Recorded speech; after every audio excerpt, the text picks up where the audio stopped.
Welcome to another edition of Secular Sports, and with an allowance of 65 points from opponents in their first two games and a scoring average of just 19.5 points on offense, I think it's about time that everybody start advocating for the departure of Sean Payton from the New Orleans Saints. I have been advocating for his dismissal probably for the last approximately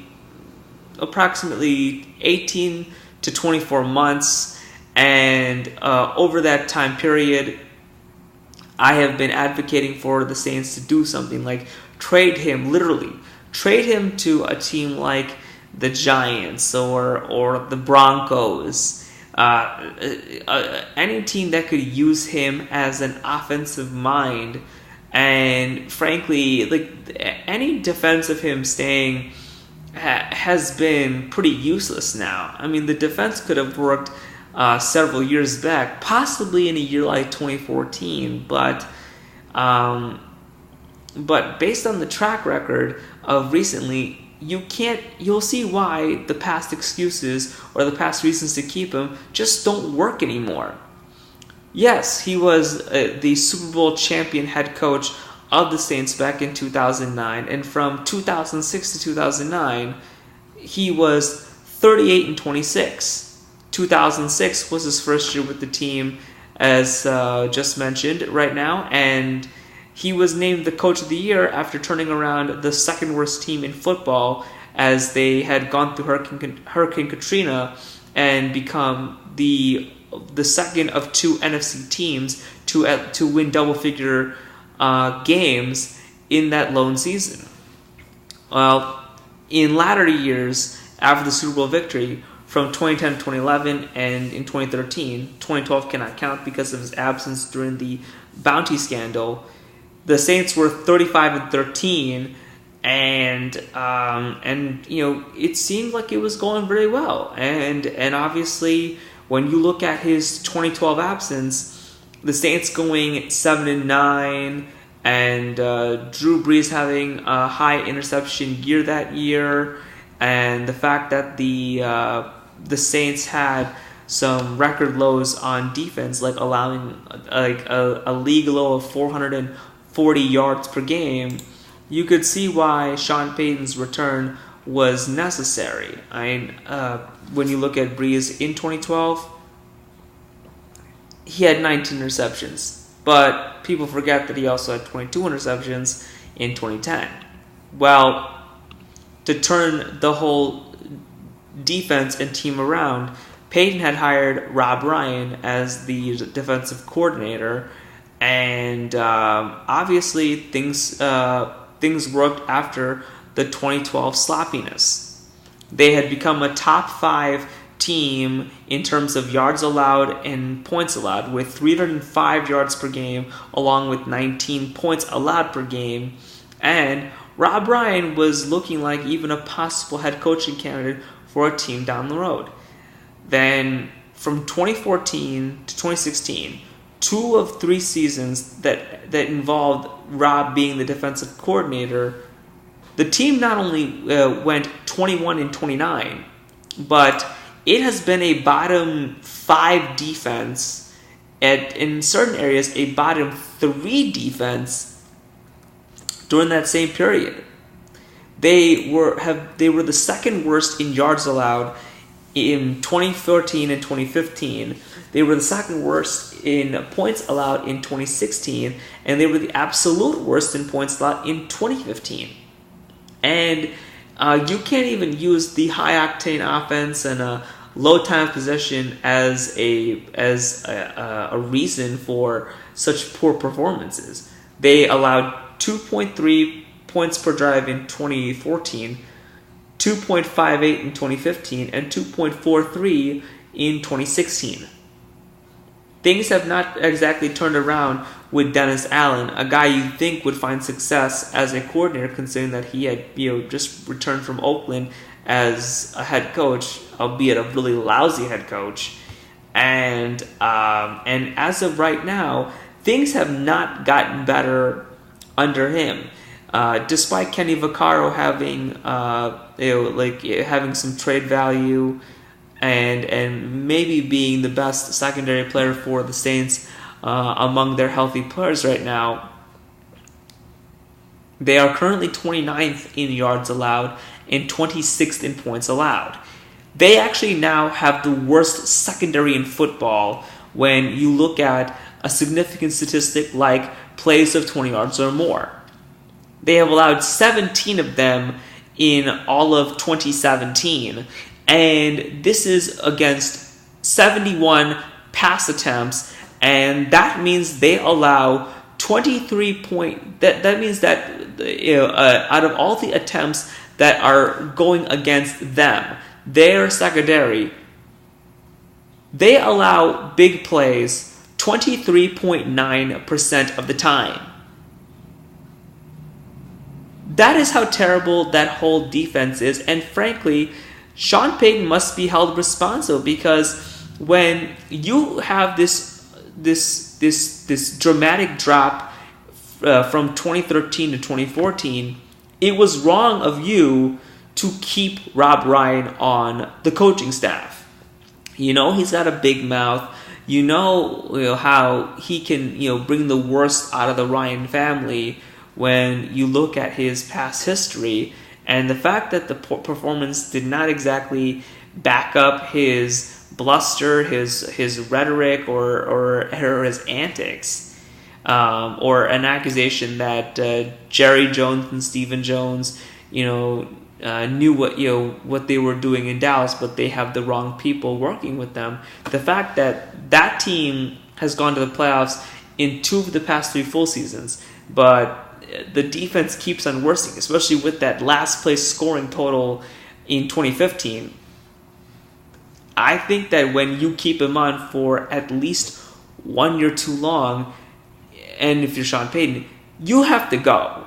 You have to leave. And frankly, everybody acts as if Drew Brees will suffer without Payton. They act as if Brees is incomplete without Payton. Well, I had mentioned how Brees had 19 picks, but that was 3 fewer than what he had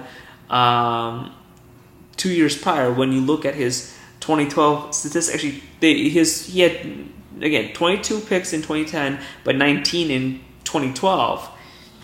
It's pretty clear that Payton and Brees are not as inseparable as others make them out to be. Brees actually had tremendous success under Marty Schottenheimer when he was in San Diego, as we look at his last 31 games over there. During that time, he had thrown 51 touchdowns versus 22 interceptions, 6,735 yards, and a 96.1 passer rating, and the team was winning.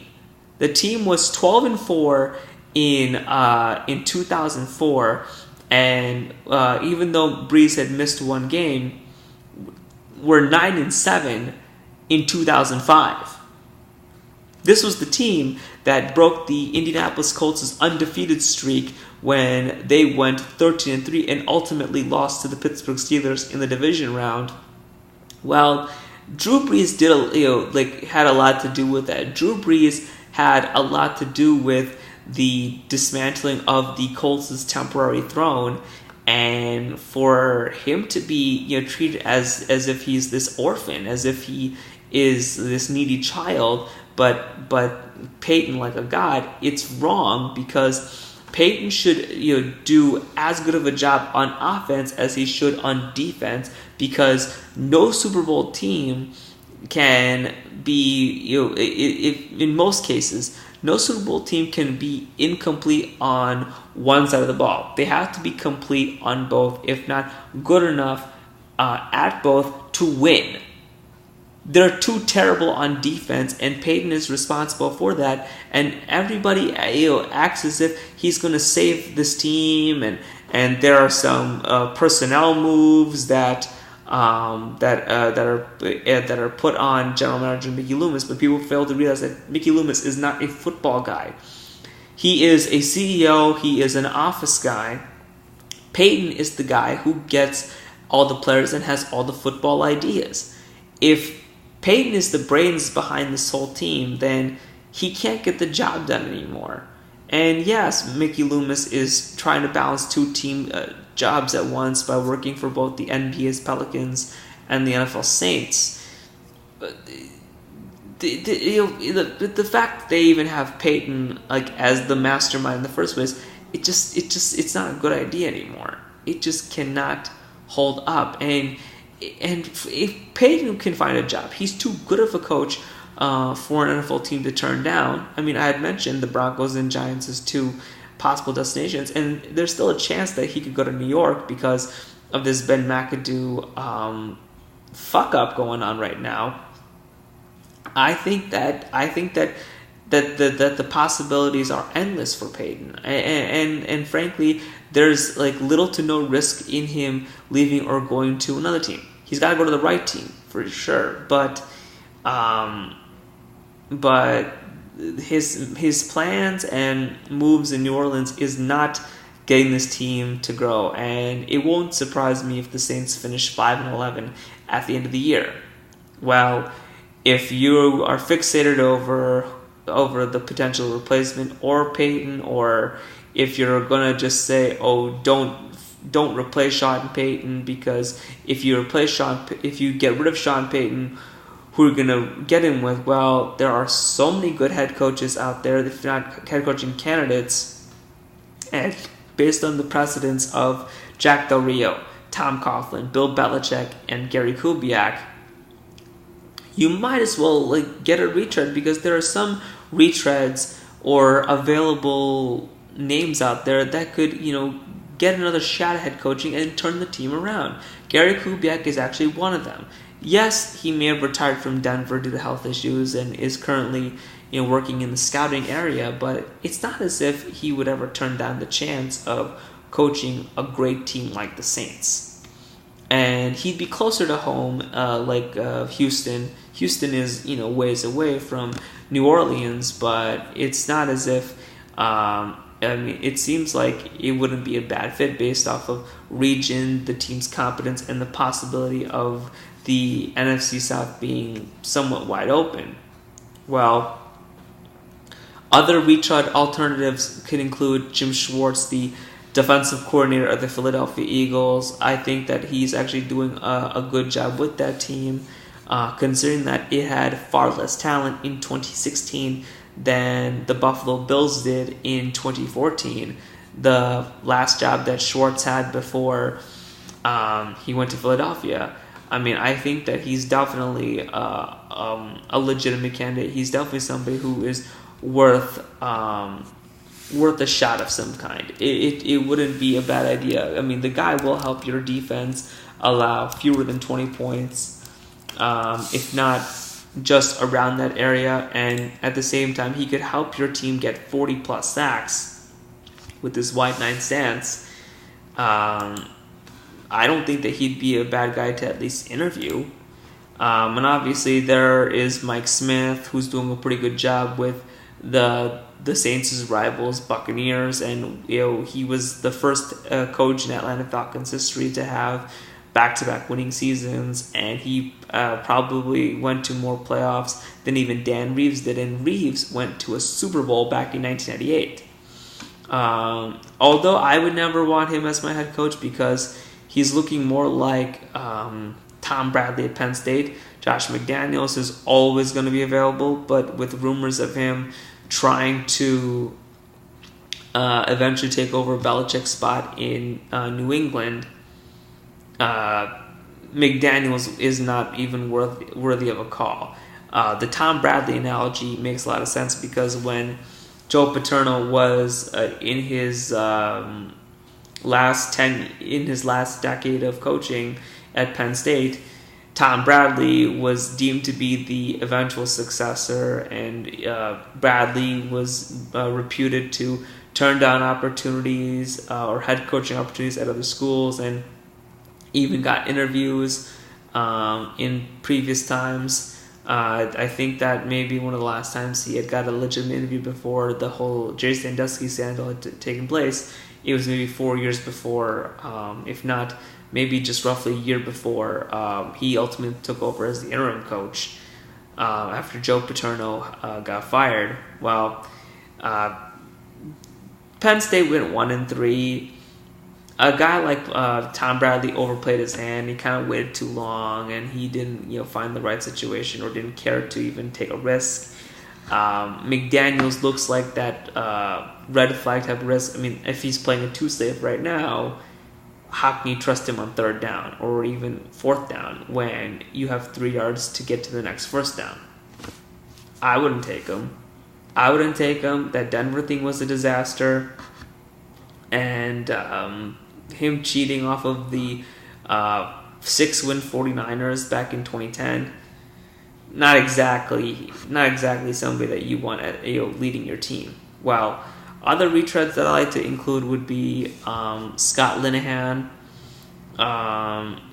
and obviously if he's fired by Detroit, I think Jim Caldwell still deserves a shot. I mean, Caldwell has done a much better job with Matthew Stafford in comparison to Jim Schwartz, and Jim Caldwell is egoless enough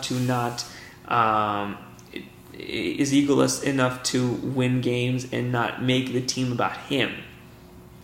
He got rid of his current offensive coordinator, the one that had been calling plays in 2014, and then 2015 he had fired the coordinator and then replaced the coordinator with Jim Bob Cooter.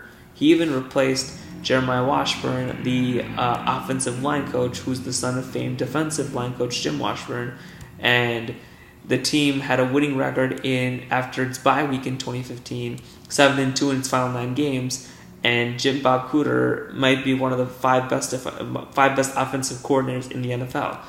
And speaking of Jim Bob Cooter, maybe he should be the head coach.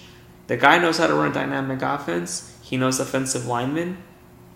I think that it wouldn't be a bad idea for him to be the next head coach, considering what innovations he has for Drew Brees and considering what he likes to play with over in Detroit. I think that Harold Goodwin, the offensive coordinator in Arizona, would not be a bad idea. He was the finalist for the minority interview candidate for the Tampa Bay Buccaneers right before they had replaced Lovie Smith with their cutter. Joe Woods, the defensive coordinator of the Denver Broncos, and obviously going from a pure offensive guy to a defensive guy that is willing to let his quarterback, even Trevor Siemian of all people, do things like throw for 4 touchdowns in a game. I don't think he'd be a bad guy to interview or consider. Paul Gunther, the defensive coordinator of the Cincinnati Bengals, he's a guy that is helping this team allow fewer than 20 points per game, and even though the team is 0-2. And is looking like it's gonna fire Marvin Lewis eventually. If not, hopefully fires Marvin Lewis eventually. I think that Gunther as a candidate, or maybe even as a head coach, would not be a bad idea. It just I don't think that it would harm the team in any way. They're allowing 16.5 points per game, and that's a pretty reputable total. And if you want the points per drive statistics, he's allowing 1.38 points per drive. Pretty good. The Super Bowl standard is anything below 1.8, so that's more than great enough. Other candidates that should be included: Chris Richard, the defensive coordinator of the Seattle Seahawks; Keith Butler, the defensive coordinator of the Pittsburgh Steelers; James Betcher, the defensive coordinator of the Arizona Cardinals.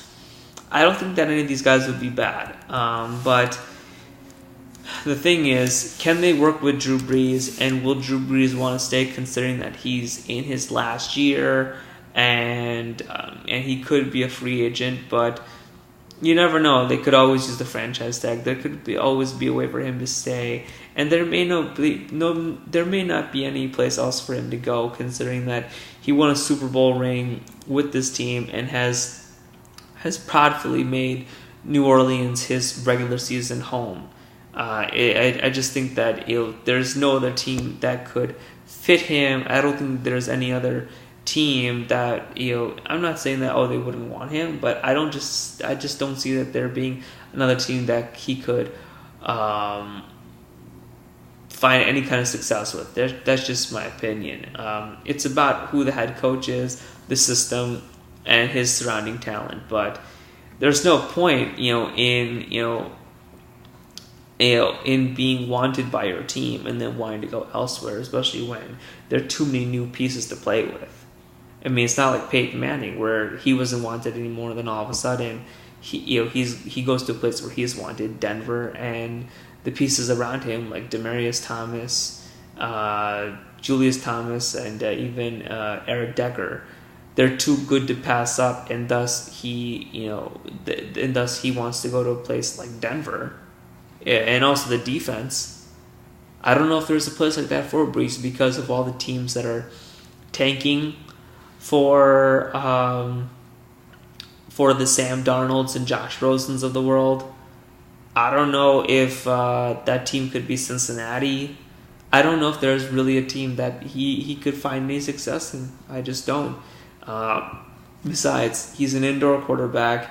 If your arm usually gets weaker the older you get, stay indoors. Stay indoors, and thus seeing him leave New Orleans is probably not going to happen.